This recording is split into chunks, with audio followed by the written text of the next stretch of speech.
Pau Gasol enters the Hall of Fame as one of the most decorated international players in NBA history. A 6-time NBA All-Star and 4-time All-NBA selection, Gasol was a perfect blend of IQ, skill, and length, dominating around the basket with either hand, while also being able to step away from the paint and punish defenses from the outside. Following a dominant career with his hometown club of Barcelona that saw him win the Spanish ACB League title 3 times, Gasol was drafted in 2001 by the Atlanta Hawks and traded in a draft day deal to the Memphis Grizzlies, where he'd win Rookie of the Year, becoming the first foreign-born NBA player to do so. He would go on to play 6.5 seasons in Memphis, including an All-Star campaign in 2006, the first in franchise history, before being traded to Los Angeles for a package including the rights to his brother, Marc Gasol, marking the first time in American professional sports history that brothers had been traded for one another. As a Laker, Gasol would enjoy his most successful stint of NBA play, earning 5 more All-Star nods in the purple and gold and winning back-to-back titles alongside Kobe Bryant in 2009 and 2010. His skill set proved to be the perfect complement to head coach Phil Jackson's vaunted triangle offense. Following his time with the Lakers, Gasol would go on to play for the Bulls, Spurs, Bucks, and Blazers, before finally returning to his native Barcelona for one final season. In international play, Gasol was a cornerstone for Spain's surge as the closest thing to a rival for USA national team basketball, capturing a World Cup gold in 2006, 3 Eurobasket golds in 2009, 2011, and 2015, and silver medals at the 2008 and 2012 Olympic Games. He was also named World Cup MVP in 2006 and MVP of Eurobasket in 2011 and 2015. Pau Gasol, welcome to Basketball Immortality. Wow, did the Hall of Fame commission you to make that? Yeah, I'm available for hire. I'll just put it out there. That's an absolutely remarkable career. And you were with the Suns when Pau was traded to the Lakers. Mm-hmm. And you guys obviously played against him. What was it? What was it like going up against him as a player? So it was really weird because that trade was really controversial at the time. The Lakers, people don't remember this. The Lakers had started the season. They were not doing great. Kobe Bryant was very upset that he wasn't getting any help from his front office. He famously made a trade demand before the season started to a kid on a cell phone in a parking lot. Back when cell phone video was still like, what? Like a kid had a camera on his phone that had video. So this was kind of Mitch Kupchak in that Lakers front office like, oh, we got to, get off the pot moment. And so they traded the players that were in the deal. And this is Memphis. Pau's with Memphis playing for at the Memphis, time. which, by the way, if you want to take it back even further, he was originally an Atlanta Hawk draft pick, and he got traded on draft day to Vancouver turned Memphis, right? Because Atlanta was acquiring Sharif Abdul-Rahim, who at that point was like an up and coming player, but also he was an Atlanta native. So Atlanta was like, we don't want this Spanish kid. Give us the hometown kid who's been in the league and has proven himself to be a pretty good player, which, in retrospect now you're like, oh, wow, you gave up a Hall of Famer. Right. But, he goes to Memphis, and he's a good player in Memphis. He's a one-time All-Star. By the way, that trade from Atlanta to Memphis, that draft day trade, that happened while I was working for the Hawks in my first job. No way. Yeah. What did you think? Were you like, this is, nobody knew? To me, first of all, I was a dumb kid at the time, so I wasn't out here doing international scouting or anything. I worked in the arena, I think, at that point. But Sharif was a big deal. Sharif was like, oh, he's from Atlanta and he's coming home, and this is going to be a move that's going to push the Hawks forward for someone who's ready to play and compete right now. And he's a pro, and he's a great guy, whatever. So I thought I liked it at the time, but again, I didn't have anywhere near a sophisticated palate. It's like, this is red wine. That's where I was at. So fast forward, he goes to Memphis. He plays very, very well. He's an all-star. But Memphis is kind of hitting that plateau of we're not good enough to compete. And so they start looking for deals. And they end up striking a deal with the Lakers, who send Kwame Brown, Javaris Crittenden. Oh, my God. Yes, that Javaris Crittenden. No way. Yes. And the draft rights to a fat center from Barcelona named Marc Gasol. Like, Marc was a second-round pick of the Lakers, and he had shown like skill in Europe playing for Barcelona. He went to high school in Memphis because he's Pau's little brother. But he was a big fat kid, right? And it was kind of like, okay, how is he going to deal with NBA athleticism? No one really knew kind of what it was. So at the time, it was like, wait a second. You just traded Kwame Brown, who everyone knew at that point was a major bust. Javaris Crittenton, who wasn't proving to be anything special. And the draft rights to the guy's fat younger brother for a guy who's an all-star, we were all outraged that like that deal could happen. What was Memphis doing? You just basically gift wrapped the Lakers' dominance because what Kobe really needed was another star player to play alongside him. At this time, at this point, he's got Lamar Odom, who's skilled but kind of always been maybe an underachiever is a way to put him. And Andrew Bynum was young at that time. He was coming into his own, but so that deal we all knew immediately, oh, the Lakers they're going to be great. Right. The crazy thing is, in retrospect now, given the career that Marc had in Memphis, like the deal's not quite as crazy as it seemed at the time. Do you think they saw something in Marc that they were like, this is actually a much smarter move than people are giving us credit for? I think that's a great question. Yes, they saw something, but also Marc lost weight. Marc, like, he physically transformed himself. Yeah. And I don't know if that's something that you can bank on when you're getting someone. So there was definitely some hope. Right. A little bit of hope in that. And but it was also like, we got to get rid of our superstar because we're not. Because we're not going anywhere. Right. We had to kind of do the reset. I just felt like they could have got more and way more. Yeah. And from a bunch of teams. I mean, I thought like, hell, like, were we ever an option? Because I would do that, right? The Suns, you mean? Yeah, the Suns. So, but the crazy thing, like I said, in retrospect, like it didn't turn out to be that lopsided in terms of what Memphis got. Right. At the totality, at the end of it. But at the time, like it was kind of ridiculous. So once Pau's with the Lakers, you guys have to deal with him. Yeah. What was that like? So this was the triangle offense requires, one of the biggest things it requires, people don't really realize it, you need good passing bigs to run the triangle well. Because they got a bunch of stuff out of what they call the pinch post, right? And they got these center opposite, and that's like all these different things where the ball actually goes to the big man first. And that was kind of the thing with the Bulls that like took the Bulls from the ball's in Michael Jordan's hands, he's got to do everything, to, okay, we're going to throw it to Bill Cartwright. We're going to throw it to Luke Longley. Yeah. And then Michael's going to move off ball, and that's going to make him harder to guard, but it's also making everybody else active. But like it starts with, I have a good passing big, right? Right. It's, by the way, the same elements that when you look at the Warriors, especially early on when they have Andrew Bogut, and they're throwing the ball to Andrew Bogut, and they do what they call the split cuts, where Curry sets a screen for Clay as Bogut's got the ball, and then like they each go a different way, and the defender's like, what do I do? Right. Which one do I guard? Which one do I switch to? Right. Like that's all kind of triangle-ish offense, but again, it's the idea like, hey, my center is a great passer. Yeah.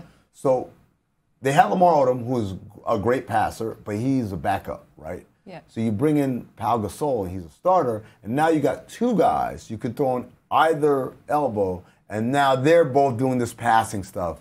And so it helped Kobe embrace triangle more than what he was doing prior to that deal. Because prior to that deal, he was like, I've got to do everything myself. Right. And now you got this guy who's smart. And then, like, no lie, I tell people all the time, like, look, Kobe was such a headache to try to defend. Literally, a lot of our planning in the off season, as far as like what our roster needs, centered around two things: how do we stop Kobe? How do we stop Timmy, Manu, and Tony Parker? Like those were our biggest headaches. Yep. Everything else, we felt like we'll figure it out. But like those are like, we need personnel that can help us against this. And then towards like the end of us being good, and we started my guy David Griffin, who was the assistant GM at the time. Yeah, we talked to him. We talked to him in Summer League, which was yesterday. A couple of days. Yeah. The advent of like, hey, there's this new breed of player who's like 6'10", 6'11", but is like a wing, as a perimeter player. We need to start planning for that. I remember, wow. Sure enough, like Kevin Durant and, Dirk was kind of the first, but then all of these guys where it's like you need someone who's 6'10", 6'11", but moves like a guard. Right. That started like in 2009. Griffin started talking about like we need to address this, right? But the main thing was like who we're gonna get who's gonna help us guard Kobe, who we're gonna get to help us fight against the Spurs. The Spurs, right? Yeah. When you throw in Pau Gasol, the headache that Kobe remains, right? Like it's if anything has gotten greater. Right. Kobe's gotten greater as a headache, but then it's like I got to worry about this guy too. Right. And so we often would just, at least on my end, like I just felt like the deflation of like, oh, here comes Pau. Right. Because you're trying to do all these different things, and all 5 players on the court are having to track where Kobe is. We're helping, we're covering, we're switching. And then it's like, so now Pau, who went from Memphis, where he was the star player there, but like everything was on him. So all the game plans defensively focused on him. Now he's more free and more dangerous. Now he's playing one-on-one coverage. Yeah. One-on-one distracted coverage. Because even the guy guarding him was like, where's Kobe going, right? Right. And so his ability to catch it and then like get one dribble and be at the front of the rim, and he's so long, like he could finish from over people and around people, and people called it a finesse game, but that's bullshit. It was every bit as devastating as someone dunking on you every possession. Right, it felt that bad. because these were high percentage shots he was making, right? Yeah. And it's funny, at that point in his career, his jump shot was dependable, but didn't really go out beyond like 15, 16 feet. Okay.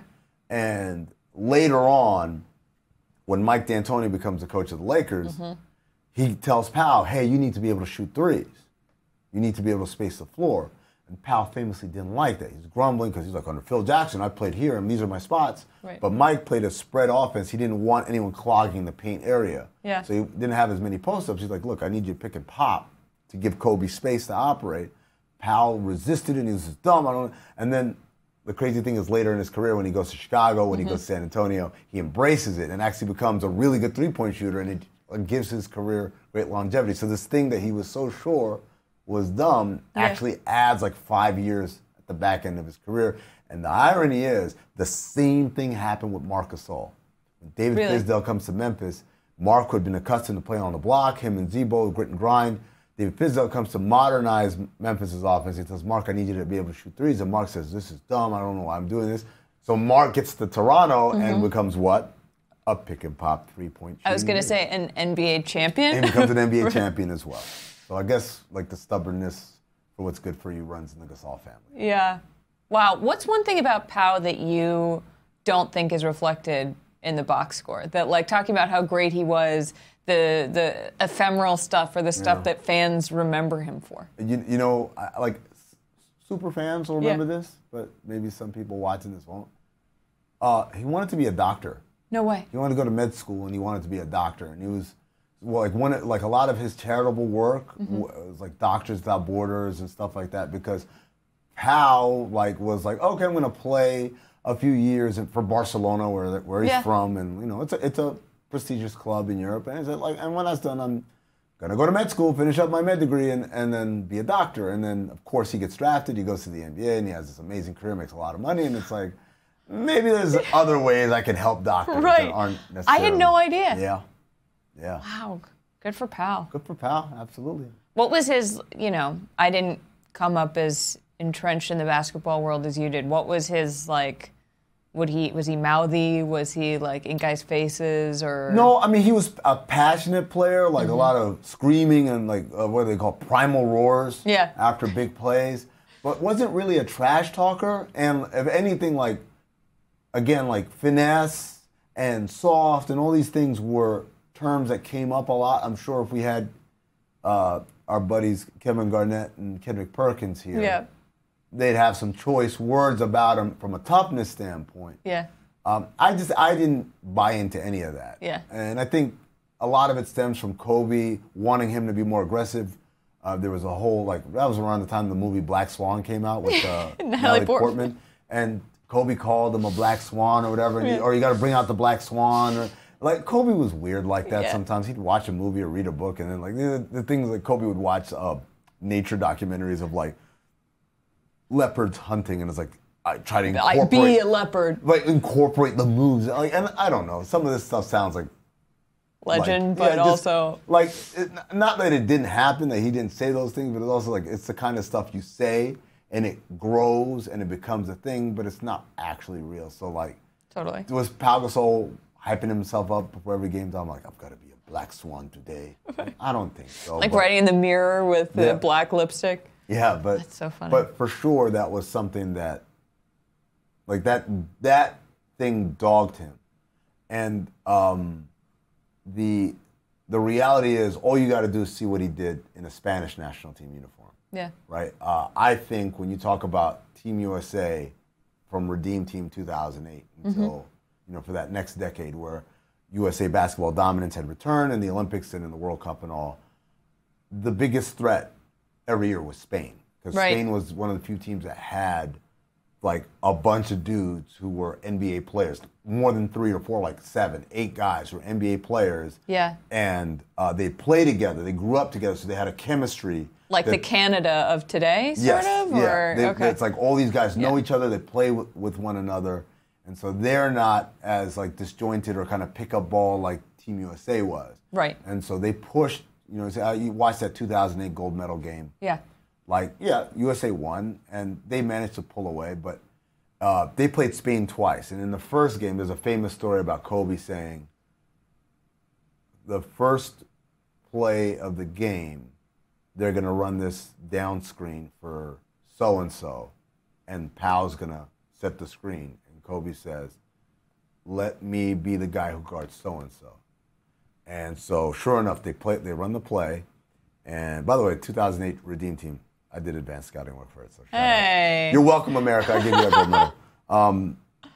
So Pau sets the down screen, and the guy comes off it, and Kobe literally trucks Pau. No way. Like, doesn't even make an attempt to, like, skirt it or shoot the gap or whatever. Yeah. He literally runs right through his chest, blows him up football style, lifting Pau off his feet on the ground. And it was all about, like, sending the message. Totally. Like, we're teammates, and we went to the finals a couple months ago, and that was cool. I'm here to annihilate you. And so it was like Spain got their ass kicked in that game. But then when they came to the gold medal game, it was a much closer game, because I think Pau at that point understood, he's not my friend and my teammate. This guy's, he's out for blood, and so I have to be out for blood too. That's such a Kobe. Yeah. But that's like, if someone didn't know anything about Kobe Bryant, just tell them that, and it's like, oh, okay, that's who it was. What do they do in spring? Do they go out? They have parties? So I've only been to one. The one I went to was because I knew a lot of people were getting enshrined. It was Steve Nash, it was Grant Hill, it was Rick Welts, it was Jason Kidd. And so, they have obviously the pre-ceremony mixer for everybody, and then they have the ceremony. And then after the ceremony, everyone kind of has their own individual stuff. Yeah. So, like, I found myself in a weird position, like Zach Morris and Saved by the Bell. Like, I got to go to this party and this party at the same time, and so. What a great problem to have. Yeah. Just trying to think of where in Springfield, Mass. is like the hip spots. Well, Grant Hill rented out the actual Hall of Fame, and. All right, that's a hip spot. Yeah, had a DJ Pretty there hip spot. And stuff like that. Steve Nash went to the basement of a dive bar in Hartford, which is 20, 30 minutes away. Yeah. That's awesome. And it was funny to see, like, we're in the basement and Dirk Nowitzki's there, literally can't stand up because the ceiling is too low to his head. That's awesome. Yeah. Well, hey, no ceiling's too low for Pau Gasol. Too high? Thanks for watching Oddball. I'm gonna get Pablo's budget. God, I wish.